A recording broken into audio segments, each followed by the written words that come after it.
Yang pertama tentu kami akan mendukung, mengusung, mengawal dengan segala daya upaya yang ada di Partai Masyumi agar proses yang pertama sukses dalam proses pencalonan. Dan insya Allah sebagaimana dikemukakan oleh Bang Surya Paloh di hari deklarasi, pada waktu KPU membuka proses pendaftaran Capres dan Cawapres, dan Bang Surya menyatakan akan menjadi partai pertama atau kelompok pertama yang mendaftarkan di KPU, dan insya Allah nanti Partai Masyumi akan menyamai dan menyertai dalam proses tersebut. Jadi sukses betul di dalam proses pencalonan, tidak ada hal-hal ihwal yang bisa menghalangi. Yang kedua ada tentu karena ini kerjasama, dan juga kami akan memberikan dukungan sukses di dalam rangka kampanye nanti beberapa hari atau minggu ke depan nanti. Dan yang ketiga adalah sukses memenangkan pemilu. Artinya insya Allah pada tanggalnya, pada waktunya, rakyat Indonesia secara keseluruhan memberikan dukungan dan pilihan kepada Amin, yaitu pasangan Anies Rashid Baswedan dan lainnya. Dan oleh karenanya Partai Masyumi akan menggerakkan semua simpul-simpul pengurus mulai dari DPP, DPW, DPD, DPG yang ada di seluruh Indonesia maupun simpatisan maupun keluarga besar Masyumi untuk mengawal dan memberikan dukungan agar pasangan ini dimenangkan. Saya kira itulah kedatangan kami. Dalam rangka untuk memenangkan ini saya agak lupa, maka Partai Masyumi membentuk unit sendiri, membentuk task force tersendiri yang kami beri nama Komparan, Komite Pemenangan Anies Rashid Baswedan. Dan ini tim kami sedang berjalan di beberapa provinsi, terutama Jawa Tengah dan Jawa Timur, melakukan pelatihan bintek dan lain sebagainya. Jadi dukungan, baik dukungan dalam konteks elektoral maupun dukungan dalam pemantauan, karena Masyumi akan mengambil angle, dan sebagaimana bisa dilihat di Masyumi TV, kami concern betul agar pemilu ini berjalan jujur dan adil. Satu-satunya mahkota pemilu itu adalah jujur dan adil. Kalau pemilu itu dilakukan tidak jujur dan adil, maka dia kehilangan harkat dan martabat sebagai pemilu itu. Oleh karena itu, Masyumi akan mengambil spesifikasi untuk mengawal pemilu jujur dan adil itu. Saya kira itu yang ingin saya sampaikan. Terima kasih pada Gus Coy dan terima kasih juga pada kawan-kawan media. Bila terima, assalamualaikum warahmatullahi wabarakatuh. Waalaikumsalam warahmatullahi wabarakatuh. Ada tambahan dari Pak Abdullah ya Mahwa? Cukup. Kawan-kawan wartawan ada pertanyaan?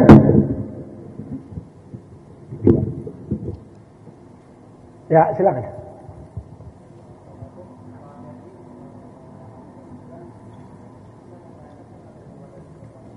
Hah?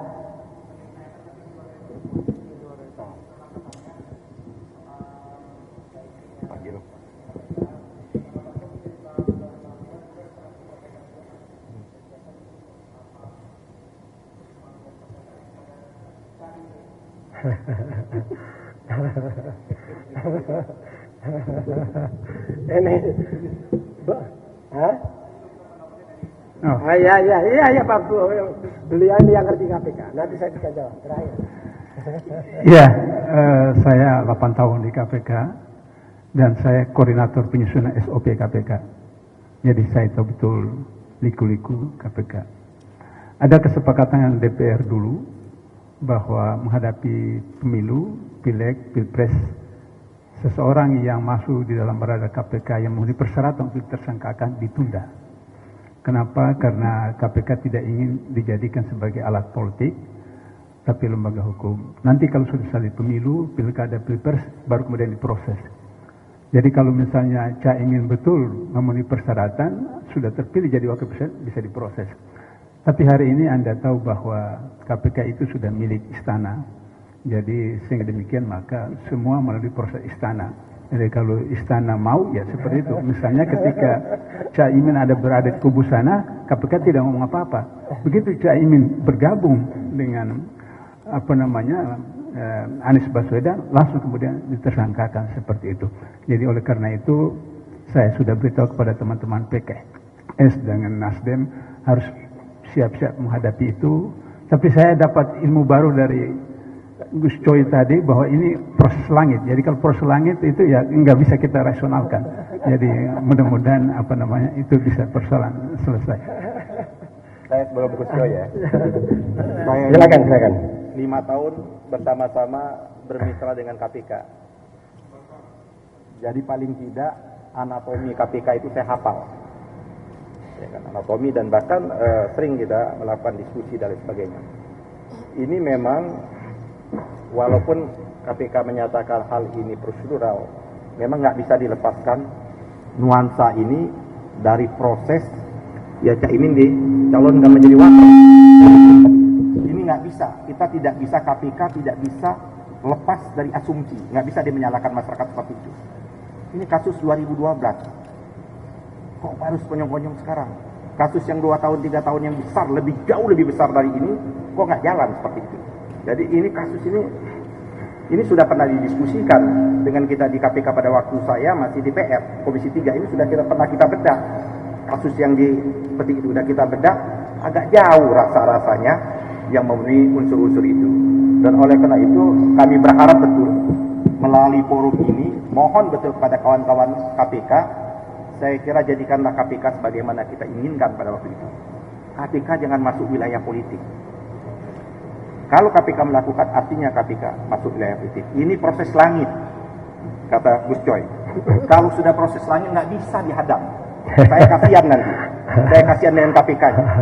Kasihan kepada lembaga ini. Kalau dia terus memaksakan, ya, kalau terjadi apa-apa, jangan salahkan rakyat dan masyarakat.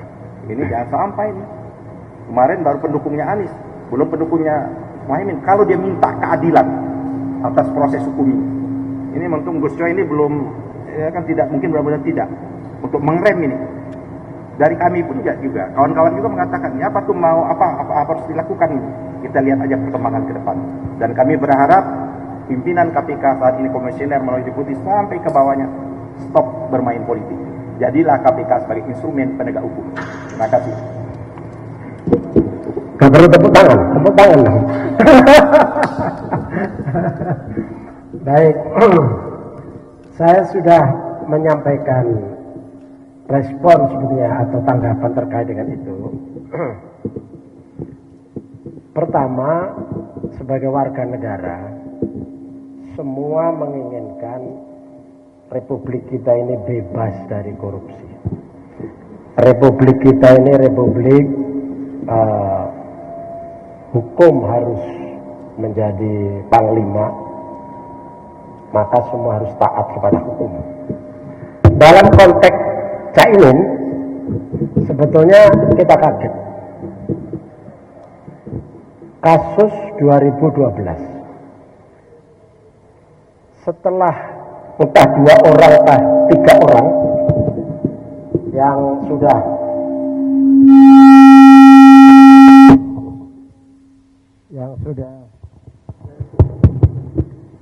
diproses dalam hukum.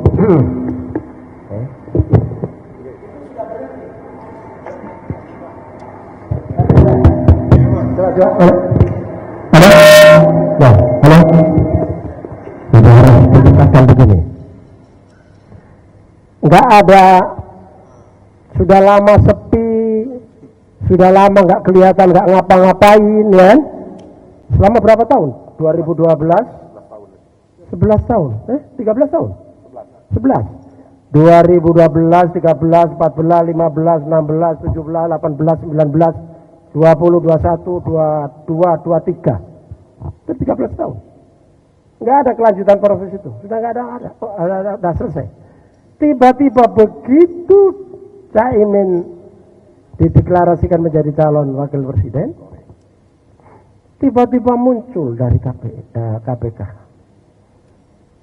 Terus kita yang waras, yang sehat walafiat, masa mengikuti begitu saja pikiran dari KPK? Tentu ada pikiran yang berbeda. Ini ada apa ini? Ini betul proses hukum atau ini politik? KPK betul menjadi alat penegak hukum dalam konteks pemberantasan korupsi atau dia menjadi alat politik? Kalau ada masyarakat berasumsi seperti itu, jangan disalahkan, karena dia melakukan ini di saat proses politik berjalan dan dia diam selama 13 tahun. Ini ya nggak masuk akal di sini. Ya. Dan ketika kita punya asumsi seperti itu, juga dibenarkan ada kasus-kasus sebelumnya juga terjadi. Anies Rashid Baswedan yang urusan Formula E jelas tidak ada masalah apa-apa, digelar begitu kan, nggak ada masalah, nggak ada ini, nggak ada yang salah, prosedur, korupsi segala macam nggak ada. Kemudian seolah dipaksakan, kan? Itu terjadi. Sementara banyak kasus lain yang didiamkan di depan mata. Nah, oleh karena itu kita semua warga negara menginginkan KPK yang kita lahirkan di era reformasi, yang kami ini ikut proses itu semua, dia harus menjadi penegak hukum dalam konteks pemberantasan korupsi, dilakukan secara independen, secara profesional, tidak atas dasar pesanan politik tertentu, kelompok tertentu, atau siapalah tertentu lainnya begitu. Karena itu menjadi harapan kita. Karena di era Orde Baru yang menjadi problem kita adalah korupsi. Lalu kita punya kesadaran bahwa korupsi musuh bersama. Dan KPK lah yang menjadi andalan kita. Tapi akhir-akhir ini KPK ya letol seperti ini, di bonsai seperti ini, kita semua sedih. Dan ke depan saya kira kita harus punya komitmen yang sama. KPK harus berdaya, KPK harus independen, pimpinan-pimpinannya harus orang-orang yang punya integritas, bukan orang-orang yang titipan sana sini, kemudian ketika mereka menjalankan amanahnya tidak amanah, bahkan zalim. Di satu sisi dengan cara KPK seperti itu, kalau dia gunakan alat politik, dia memenggal warga negara yang kita anggap memiliki potensi untuk memimpin negeri ini, hanya gara-gara orang tertentu kemudian menggunakan alat KPK, dia dipenggal dari situ. Kita sedih. Itu kerugian bangsa dan negara. Saya kira begitu. Ya, Bella.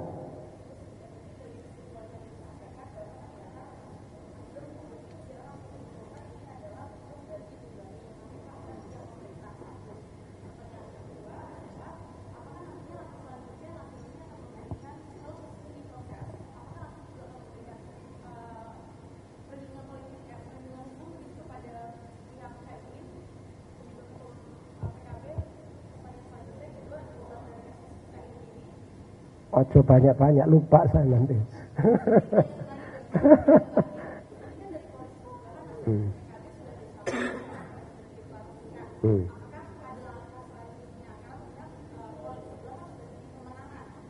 Ya.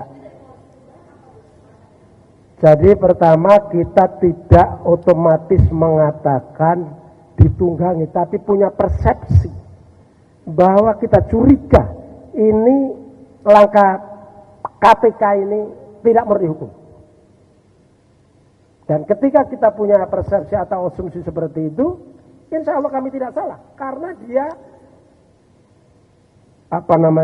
mengumumkan memeriksa Caimin itu persis setelah deklarasi. Nah, yang kedua, kita menyarankan Caimin sebagai salah satu warga negara Indonesia, elit politik, dipanggil ikuti aja, kerjasama, proaktif ya namanya, proaktif. Tapi kami yang memang sudah sepakat bulat pasangan Anies Muhaimin, apapun yang terjadi, kami semua pendukungnya akan membela sampai kapanpun. Ini ahli hukum, ini sudah siap membela kalau ada apa-apa begitu ya. Cukup kan? Bela, apa lagi? Apa itu? Ya, oke. Jadi kami akan melakukan rapat dengan koalisi untuk membahas langkah-langkah yang akan kami lakukan. Tentu langkah berikutnya yang paling penting adalah kita mungkin membentuk tim gitu ya. Kemudian tim merumuskan apa yang dilakukan, sosialisasi, konsolidasi, sosialisasi ke daerah, menyampaikan ini loh pasangan kami, kualitasnya ini, visinya ini, masa depan kalau Indonesia kami pimpin seperti ini, dan seterusnya. Itu akan kami lakukan. Belum. Dalam waktu yang sesingkat-singkatnya, insya Allah ada pertemuan. Ya, jadi antara PKB dan Nasdem. Sesingkat-singkatnya ini, sesingkatnya belum bisa saya sampaikan teknisnya. Insya Allah di sini. Kenapa tidak ada PKS? Baru ada, ya karena PKS belum ada rapat Dewan Syuro, ya. Nah, rapat Dewan Syuro setelah mereka memutuskan baru. Untuk sementara kami berdua dengan PKB, ya. Saya kira begitu.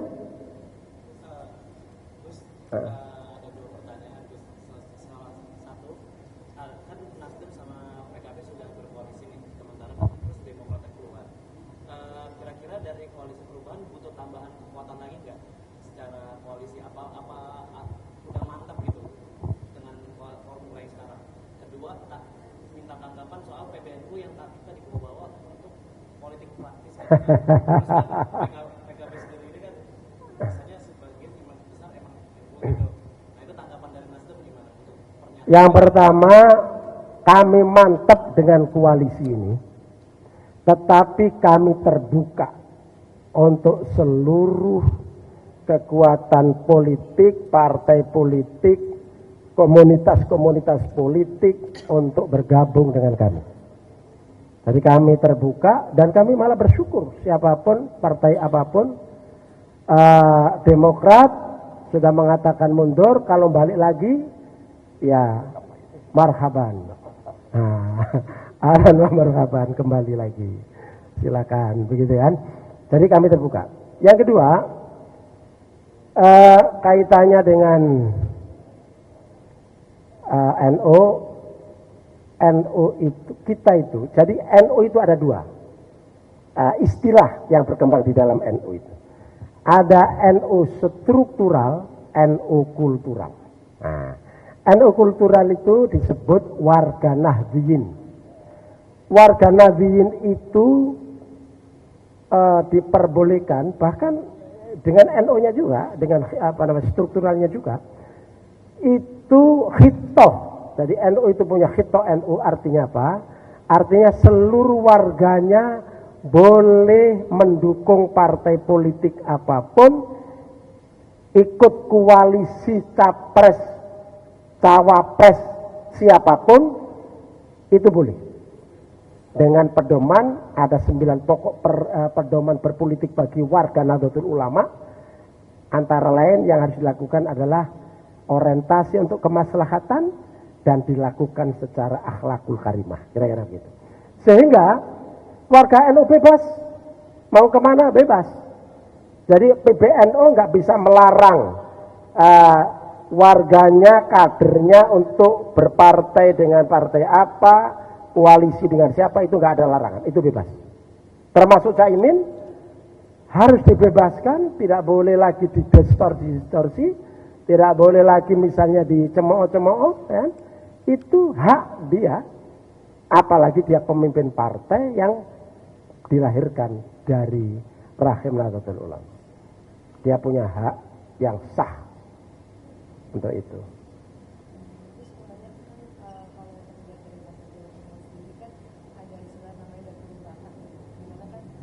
Suaranya. Untuk dapil Jawa Timur. Sebutan dapil neraka. Nah, kan di dalam itu kan ada banyak sekali calon-calon yang punya nama besar lah. Dan mungkin kan di situ juga Nasdem juga mengirimkan putusannya lah ya. Kira-kira optimis menang nggak? Optimis, tapi tetap ikhtiar, kerja keras, dan tentu saja berdoa. Saudara-saudara, sebagaimana yang saudara-saudara wartawan baca, Mas Anies kalau hasil surveinya kan di luar Jawa hampir seluruh menang, kecuali beberapa provinsi, ya kan? Kecuali mayoritas di luar Jawa menang. Jakarta menang, Banten menang, gitu ya. Jawa Barat bersaing sama Prabowo kejar-kejaran. Lemah ada di Jawa Tengah dan Jawa Timur, gitu kan? Jawa Timur mayoritas NU. Jawa Tengah dalam konteks kultural tentu saja NU.